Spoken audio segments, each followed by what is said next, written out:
오늘 언약신학 두 번째 시간이고요. 제목은 삼위일체 하나님의 구속 언약이라는 제목으로 말씀을 나누도록 하겠습니다. 본문은 로마서 5장 19절 한 절입니다. 같이 읽도록 하겠습니다.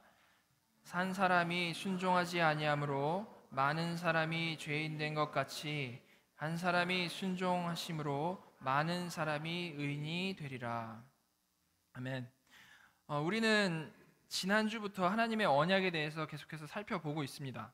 지난주에 우리는요, 언약이 나타나게 된 전체적인 그림을 봤었는데요. 이 하나님의 언약은 창세 전에 삼위 하나님의 예정에서부터 시작된다라고 말씀을 드렸습니다. 그 뿌리가 되는 하나님의 예정하심이 이 땅에 펼쳐질 때에 하나님께서는 언약이라는 방법을 사용을 하셨고, 그 언약들을 중심으로 이 구속 역사는 하나하나 진행되어져 간다라는 것이었죠. 그리고 장차 그리스도께서 이 땅에 재림하심으로 그 언약들도 최종적으로 완성이 되는 것입니다. 이렇게 성경이 설명하는 이 역사는요, 하나님께서 맺으신 여러 가지 언약에 의해서 진행되고 있습니다. 그래서 이 중요한 언약에 대해서 17세기에 아주 유명한 신학자인 프란시스 튜레틴이라는 분이 있는데요. 이분이 이렇게 말씀을 했습니다. 언약은 신학에서 가장 중요하므로 우리의 가장 큰 관심은 언약을 올바로 알고 지키는 데에 있어야 한다. 그러므로 언약에 대한 논의는 특별히 정확해야만 하는데, 이는 사탄이 거의 모든 세대에서 이 구원하는 교리를, 그러니까 언약 교리를 모호하게 하고 부패하게 하는데 사용하고자 애써온 오류들에 맞서서 진리를 확고히 하기 위해서이다. 이렇게 튜레틴이 말한 대로요, 언약에 대해서 제대로 아는 것은 너무나도 중요한 것인데요, 문제는 현 시대에 많은 교회 다니는 사람들이 성경을 읽으면서도 이 언약이 무엇인지에 대해서 제대로 모른다는 데 있습니다. 지난주에 말씀드린 대로 우리가 따르는 개혁신학을 언약신학이라고 할 수 있고요, 또한 장로교회 신학은 언약을 매우 중요시하는 교리체계로 되어져 있습니다. 그럼에도 불구하고 사람들은 언약에 대해서 모르고 사실 배워본 적도 별로 없다라는 것이죠. 그렇게 되면 문제가 무엇일까요? 자연스럽게 성경을 읽어도요, 뼈대가 되는 언약에 대해서 모르니까 제대로 해석하지를 못하는 것입니다. 특히 구약 같은 경우는요, 그저 그냥 우리가 본받아야 될 도덕책 정도로만 이해하고 마는 것이죠. 이것은 참 심각한 문제입니다. 그래서 이렇게 중요한 언약에 대해서 조금은 어려울 수 있지만 몇 주 동안 하나하나 살펴보려고 합니다. 다른 것들도 물론 우리가 지금까지 해왔던 거 중요하지만요, 특별히 언약에 대해서는 좀 잘 들으시고 기억하셨으면 좋겠습니다. 오늘은요, 먼저 이 모든 언약의 가장 기초가 되고 뿌리가 되는 구속 언약에 대해서 같이 한번 살펴보도록 하겠습니다. 오늘 여러 신학자들의 이런 인용도 많고요, 조금 어려울 수가 있는데 잘 기울여서 들어보시기 바랍니다. 이 언약의 시작이 되는 구속 언약은요, 다른 언약과는 다르게 좀 매우 특별한 언약입니다. 앞으로 살펴볼 이 여러 가지 언약들이 있는데요, 이 구속 언약은 그 언약들과는 매우 다른 성격을 가진 언약이라는 것이죠. 다른 점이 뭐냐면요, 첫 번째로 앞으로 살펴볼 언약들은 하나님과 인간 사이에 맺어진 언약인데에 비해서 지금 이 언약, 구속 언약은요, 삼위 하나님 사이에서 맺어진 언약이라는 데에 다른 점이 있습니다. 아주 다른 것이죠. 이 언약을 맺는 대상이 사람이 아니라 하나님 사이에서 맺어진 언약이라는 것입니다. 유일한 언약이죠. 유일한 이런 식의 언약이죠. 지난주에 창세 전에 삼위 하나님 사이에서 성도를 예정하심이 있었다라는 말씀을 드렸습니다. 그 예정이요, 바로 이 삼위 하나님 사이의 구속 언약, 삼위 하나님 사이에서 구속 언약을 맺으실 때 그 안에 있었던 내용이라는 것입니다. 예정하심, 구속사의 뿌리가 되는 예정이 삼위 하나님 사이에서 맺어진 구속 언약 안에서 정해진 내용이라는 것이죠. 마치 모든 회사의 전략을 짜는 헤드쿼터처럼요, 삼위 하나님께서 창세 전에 이 구속 언약을 맺으신 것이라는 말입니다. 따라서 우리가 이 구속 언약에 대해서 좀 더 정확하게 이해하기 위해서는요, 그냥 단순히 구속 언약은 이런 것이다라는 것을 이해하는 데에서 그칠 것이 아니라 이 구속 언약을 맺으신 삼위일체 하나님에 대해서 우리가 분명히 알고 넘어가야 되는 것입니다. 삼위일체 하나님께서 하신 언약이니까, 협약이니까 삼위 하나님에 대해서 우리가 먼저 제대로 아는 것이 중요하겠죠. 그래서 삼위일체 교리에 대해서 먼저 우리가 좀 간단히 살펴보도록 하겠습니다. 삼위일체 교리는요, 크게 두 가지로 나눠서 생각을 할 수 있습니다. 첫 번째는 삼위 하나님이 본질적으로, 그러니까 내재적으로, 삼위 하나님 내재적으로 어떤 분인지 그 존재에서 설명을 하는 존재적 삼위일체가 있고요. 둘째는 그 존재적인 삼위일체께서 세상을 통치하시고 세상을 운영해 나가실 때에 인간에게 보여진 삼위일체, 경륜적 삼위일체가 있습니다. 뭐 말이 어렵지만 내용 자체는 이해가 되시죠? 그래서 경륜적 삼위일체는 하나님께서 사람들과 그리고 세상들과의 이 관계 속에서 자신을 드러내신 삼위일체를 말을 하는 것이고요.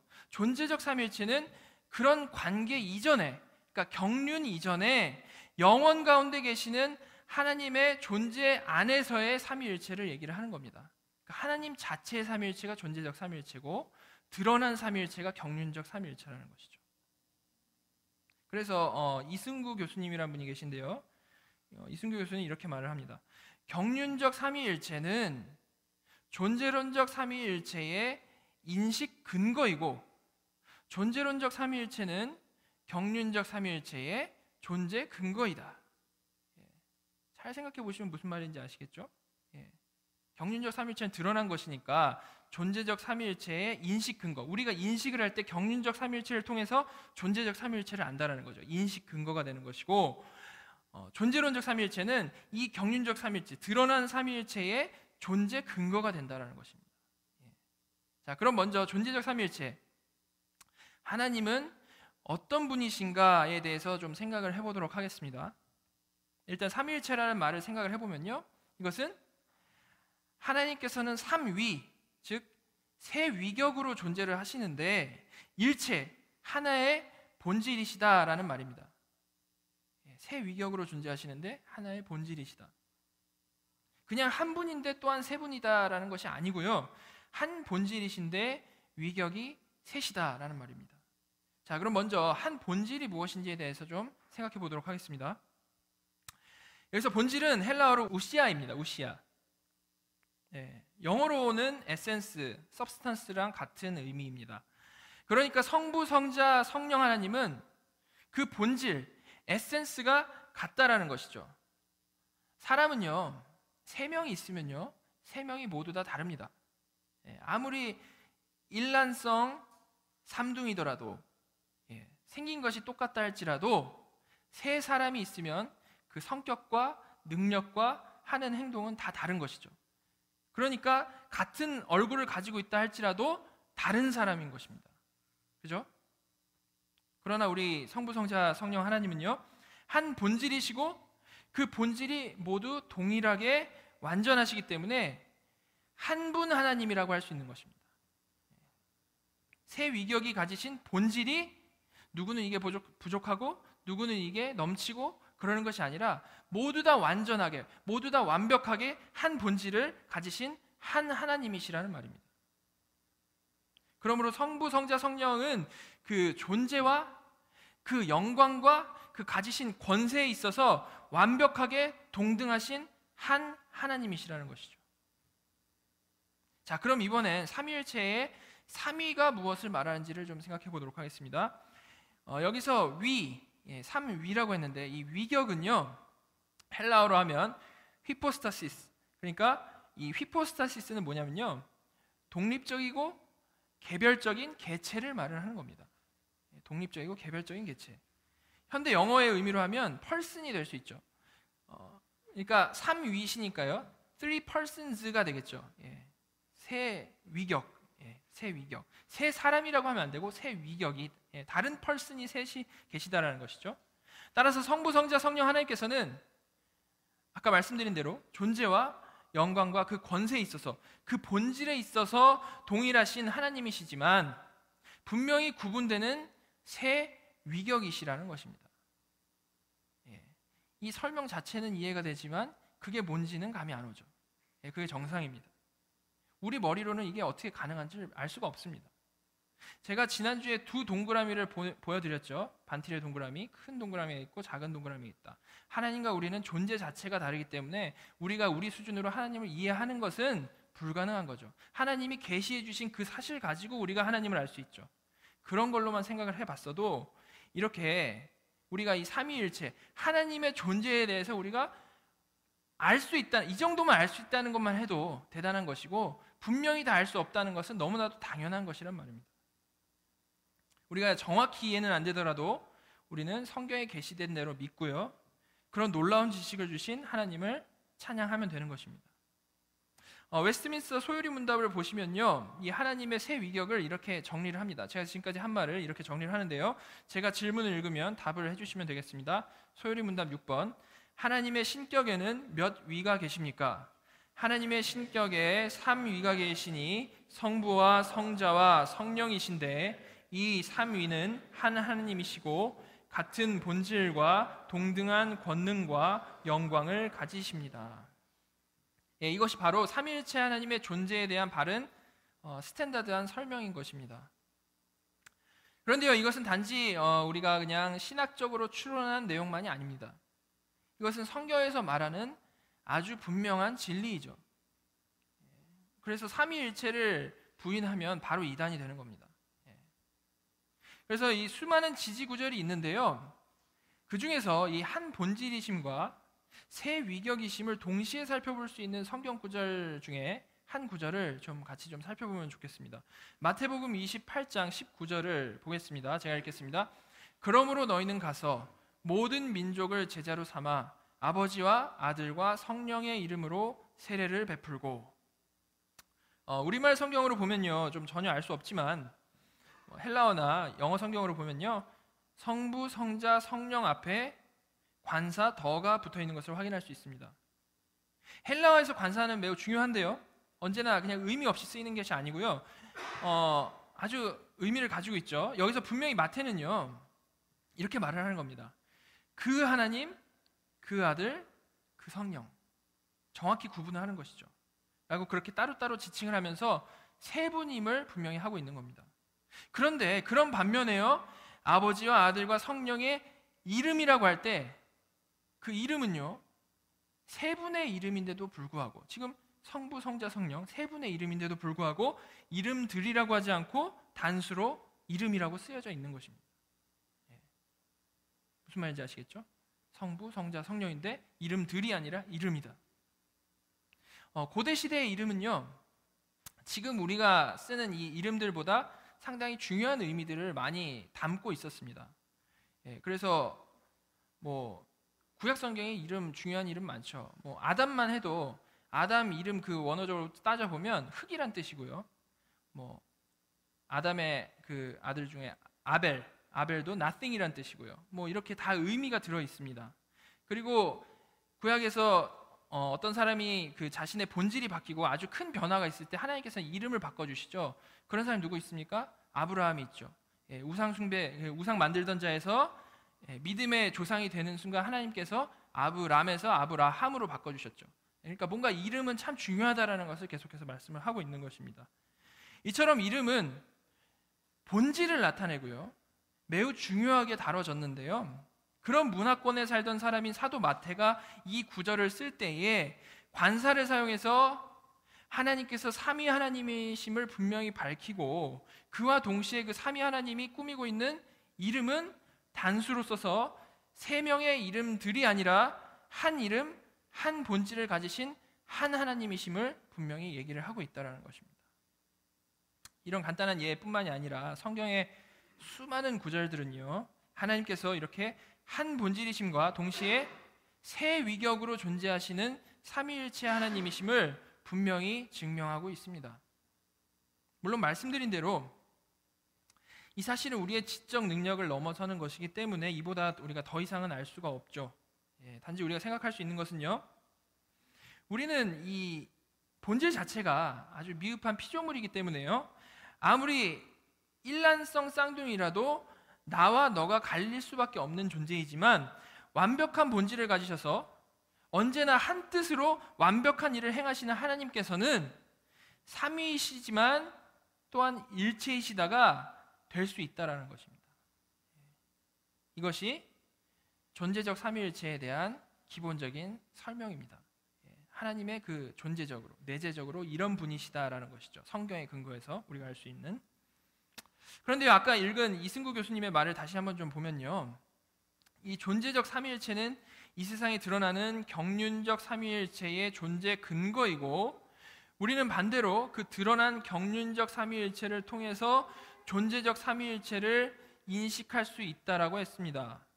그러니까 부족하지만 이해하기 쉽게 비유를 하자면 지금 이 존재적 삼위일체가 드러난 경륜적 삼위일체의 뿌리와도 같다라는 거죠. 그렇겠죠? 예. 그런데 이것을 이해하는데 우리가 또 하나의 어려운 점이 있습니다. 일단은요, 존재적 삼위일체 하나님과 경륜적 삼위일체 하나님이 구분은 되시긴 하지만 기본적으로 같은 하나님이시죠. 예, 우리가 그냥 우리의 시점으로는 구분이 되지만 같은 하나님이십니다. 그래서 두 삼위일체 하나님은 이 표현적으로 두 삼위일체 하나님은 사실 달라 보이지 않아야 정상입니다. 그런데 우리가 성경에 계시된 이 경륜적 삼위일체 하나님에 대한 진술을 우리가 좀 따라가다 보면요, 이 존재적 삼위일체와는 너무나도 달라 보이는 그러한 부분이 있다라는 것이 어려운 점입니다. 같은 하나님이시잖아요. 우리 시점이 달라서 그런 거지 같은 하나님이신데 성경을 따라 보다 보면 존재적 삼위일체와 이 경륜적 삼위일체가 뭔가 좀 되게 달라 보이는 경우가 있다는 거죠. 예를 들어 이런 것입니다. 성자 예수님께서 사람의 몸으로 태어나신 것,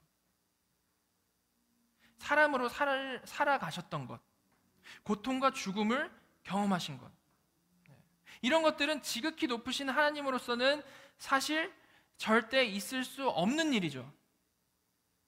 이렇게 드러나는 하나님의 모습을 제가 조금 전에 설명해드린 존재적 삼위일체의 개념과 비교를 해보면요, 너무나도 다른 것이라는 말입니다.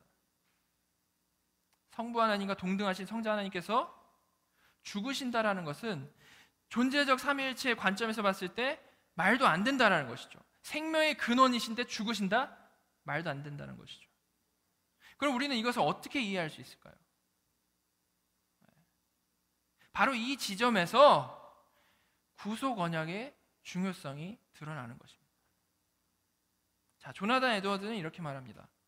성부가 삼위일체의 다른 위격들에게 그들의 경륜적 위격을 침해하지 않는 것들에 대해서는 단지 성부의 경륜적 특권만으로 그들에게 지시할 수 있지만, 뭐 되게 어렵죠? 예. 그러니까 성부 하나님께서 성자와 성령 하나님에게 그 하나님의 신성을 버리면서까지 하는 경우가 아니고, 그냥 이 성부, 성자, 성령의 관계에서는 무엇이든지 지시할 수 있지만, 성부이시니까, 지금 그 말입니다.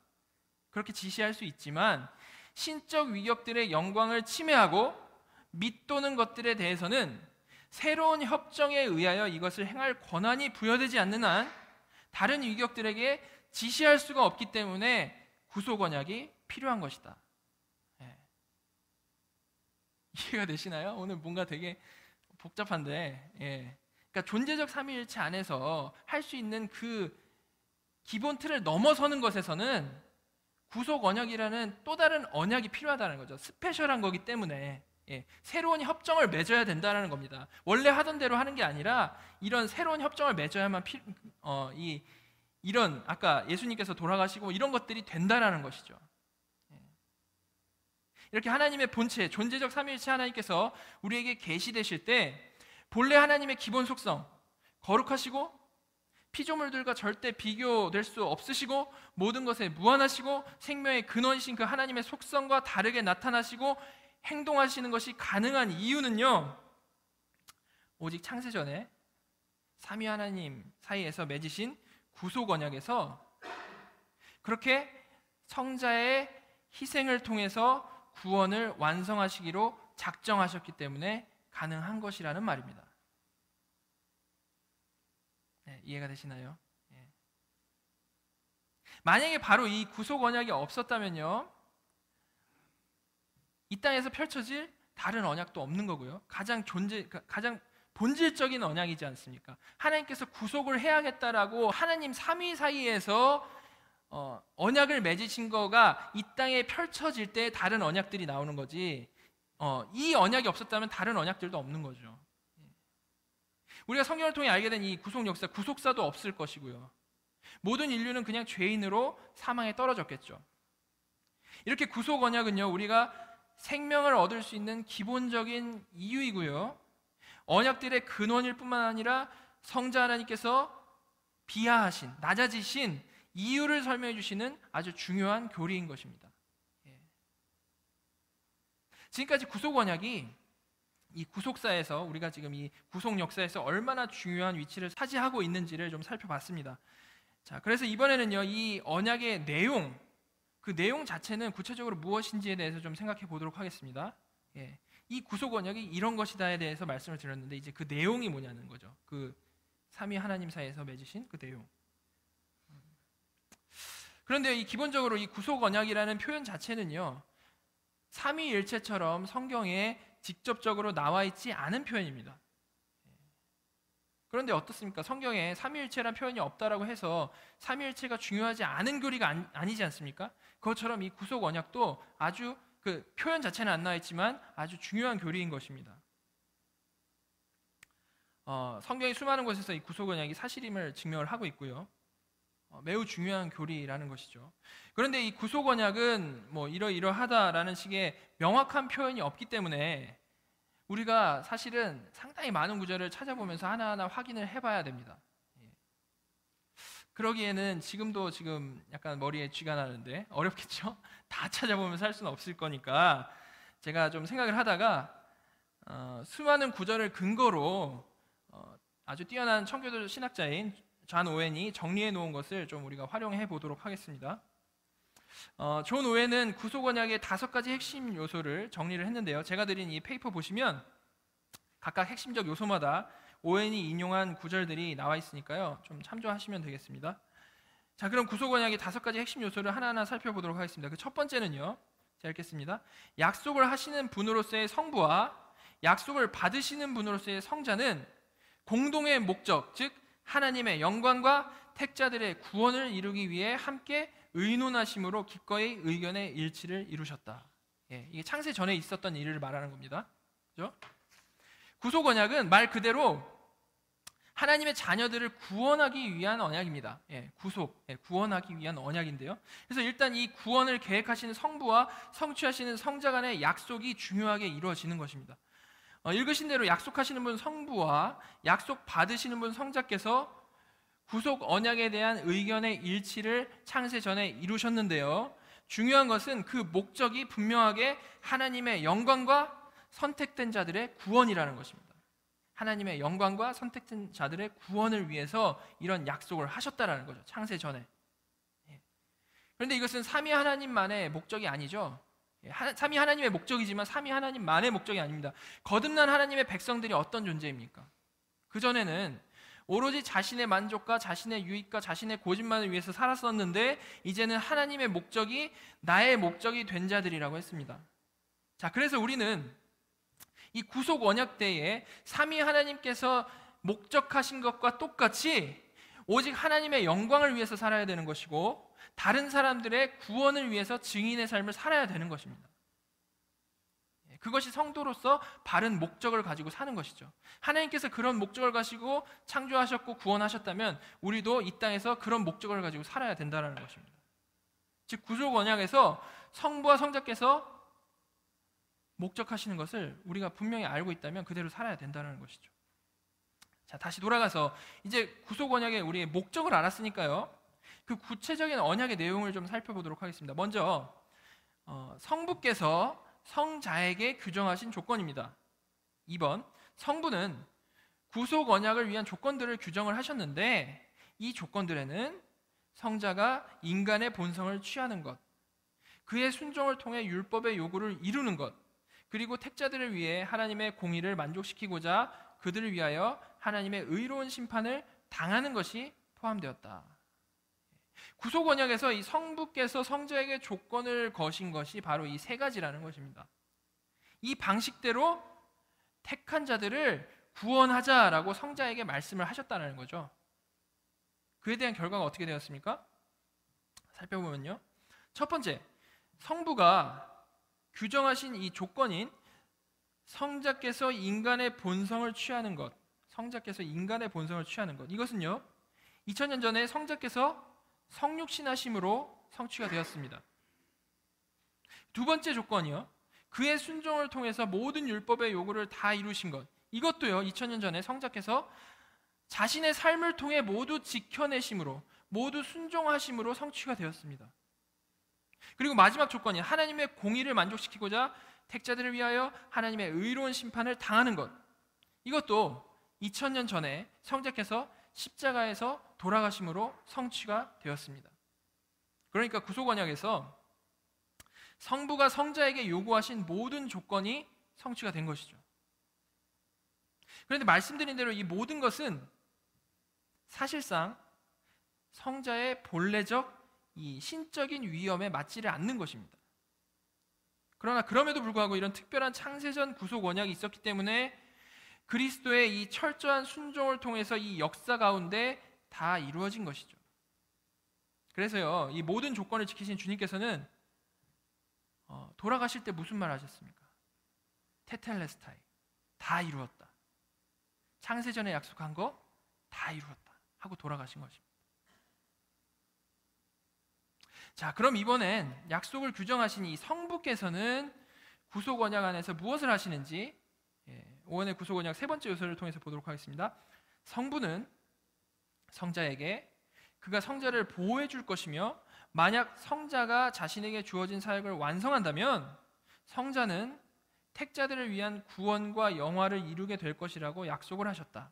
성부는 이러한 약속들을 맹세로서 확언하셨다. 성부께서는 성자께서 이 땅에서 인간으로 사역을 이루실 때 보호해 주실 것과 모두 성취를 하셨을 때 아까 1번에서 살펴봤던 이 구속 언약의 목적으로 삼으셨던 것, 선택된 자들의 구원에 대한 확증과 영화를 이루게 될 것을 분명히 약속하셨다라는 것입니다. 간단히 말해서 2번에서 살펴본 조건을 그리스도께서 잘 성취하시도록, 이 땅에서 잘 성취하시도록 지키시고, 성취하신 후에는 약속하신 대로 모든 것을 이루시기로 맹세하셨다라는 것이죠. 조건을 잘 지키면 이걸 다 이루시겠다라고 맹세를 하셨다라는 겁니다. 이것이 구속 언약에서 성부의 역할입니다. 자, 그리고 이어진 4번과 5번에 나온 대로 성자는 이렇게 하기로 받아들이셨고, 성부는 이 모든 언약을 승인하고 수용하기로 맹세를 하셨습니다. 제가 4번, 5번 그냥 읽도록 하겠습니다. 성자는 기꺼이 이 조건들을 받아들이셨으며 언약의 보증으로서 이 사역을 맡으셨다. 5번, 성부는 성자의 언약 수행을 승인하고 수용하셨으며 성자도 마찬가지로 언약에서 맺어진 약속들에 대한 권리를 주장하셨다. 지금 이렇게 구속 언약의 내용에 대해서 우리가 좀 간략하게 생각을 해봤는데요. 그런데 뭔가 좀 빠진 것 같지 않습니까? 성령님이 안 보이시죠?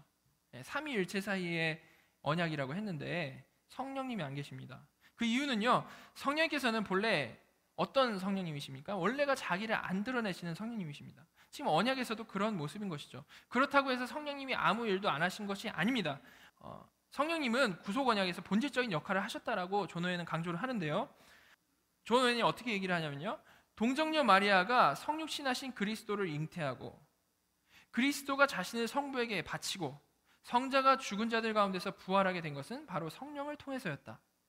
더욱이 성령은 또한 택자들을 그리스도와 연합시키며 그들을 안전하게 지켜주시는 책임을 지고 있다. 이처럼 삼위 하나님께서는 하나님의 영광과 택자들의 구원이라는 동일한 목적을 가지고 창세전에 구속 언약을 맺으셨고요. 또한 그에 따라 그리스도께서는 2000년 전에 모든 것을 성취하셨고, 성령님은 그 성취하신 사역을 지금 우리에게 계속해서 적용하고 계시고, 성부께서는 이 모든 것을 지키시고 약속대로 이루어 가시는 것입니다. 이것이 창세전 구속 언약이 이 땅 가운데 드러나는 모습입니다. 우리는 성경을 통해서 이렇게 일하시는 삼위 하나님의 모습을 보는데요. 우리가 이렇게 보는 삼위 하나님의 모습, 예수님이 이 땅에 오시고 성령님이 일하시는 이 모습을 경륜적 삼위일체라고 하는 것입니다. 구속 언약에 의해서 존재적 삼위일체와는 좀 다르게 나타나지만 우리 구속을 위해서 그렇게 다르게 하셨다라는 것이죠. 경륜적 삼위일체. 이렇게 삼위일체 하나님과 그 사이에 맺으신 구속 언약이 무엇이고 이 언약이 구속사에서 얼마나 중요한 역할을 하는지를 우리가 지금 살펴봤습니다. 우리는 단지 이 내용을 그냥 아는 것에서 끝나면 안 되고요. 이 진리가 우리와 어떻게 관련이 될 수 있는지를 깊이 있게 생각을 해봐야 됩니다. 이것은 물론 오늘만이 아니고요. 우리가 항상 이 성경 말씀과 교리에 대해서 공부를 할 때 항상 그렇게 돼야 되죠. 그냥 지식을 알고 이렇게 되네 끝이 아니라 이게 나랑은 어떤 관련이 있는지를 생각을 해봐야 된다는 것입니다. 그걸 우리는 묵상이라고 하죠. 우리는요, 그리스도께서 부활 승천하신 이후에 살고 있는 사람들입니다. 따라서 구속 언약 안에서 성부께서 조건을 거시고 성자께서 그 모든 조건을 성취하시는 단계를 지난 후에 살고 있는 사람들이라는 겁니다. 그렇다면 이 교회 시대에 살아가는 우리에게 가장 중요한 게 뭐겠습니까? 가장 중요한 것.